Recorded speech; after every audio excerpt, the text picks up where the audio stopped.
Thank you, Mr. Speaker. Number one. Secretary. This weekend, an event in Suffolk was due to be attended by over 10,000 Muslims. Instead, it ended early because the police had become aware of a credible threat to the lives of those present.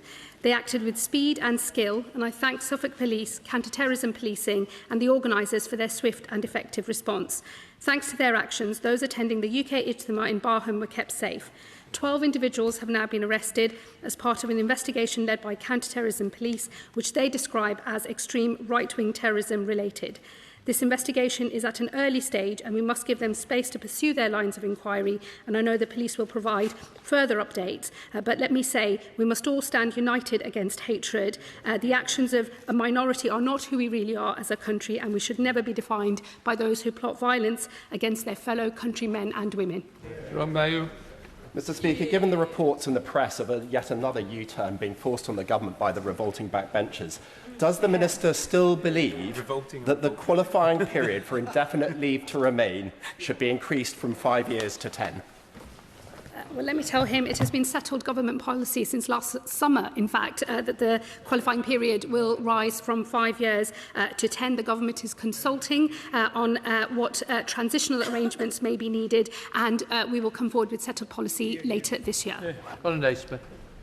Speaker, during a coffee morning on the Sherborne estate in Crewe, I spoke with several residents who described persistent and distressing levels of antisocial behaviour in our community, including residents having eggs thrown at their properties. Can the Minister set out what steps are being taken to ensure that antisocial behaviour is dealt with robustly in places like the Sherborne estate?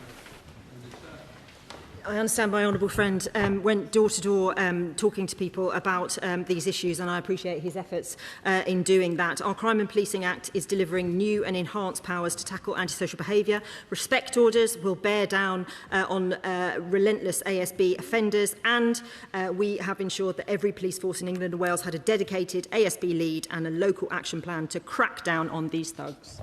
Home Secretary Criswell. Thank you, Mr. Speaker. I join you in paying tribute to Anne Widdecombe. She was a formidable campaigner who served with huge integrity. She will be missed. And I know the whole House supports the police in delivering justice for Anne. Reports today suggest the Home Secretary and the new Prime Minister plan to capitulate to some of their open border MPs on the government's own ILR plans. Previously, the Home Secretary was clear. The changes will apply to those in the country already. Can she now repeat that pledge? Or is the Prime Minister doing his first U-turn before he's even entered Downing Street? Is rather desperate, Mr. Speaker, there from the Shadow Home Secretary. He knows that the position is exactly as was set out in the consultation which was published by this government, where we have consulted on transitional arrangements for those who are already in country. It is settled policy that the qualifying period will rise from 5 years to 10. It is the implementation of that that is being consulted upon, and we will have settled policy later this year. Well, Not quite as clear as she was previously. Mr. Speaker, vile rapist Shabir Ahmed must be deported back to Pakistan along with all eligible rape gang perpetrators. Separately, survivors like Fiona Goddard have said they are terrified at the prospect of rape gang perpetrators being released early from prison in the coming weeks. So will the First Home Secretary firstly bring forward emergency legislation to ensure Ahmed can be deported? And secondly, will she urgently make the changes needed to ensure that no rapists will ever be eligible under the government's expanded early release scheme?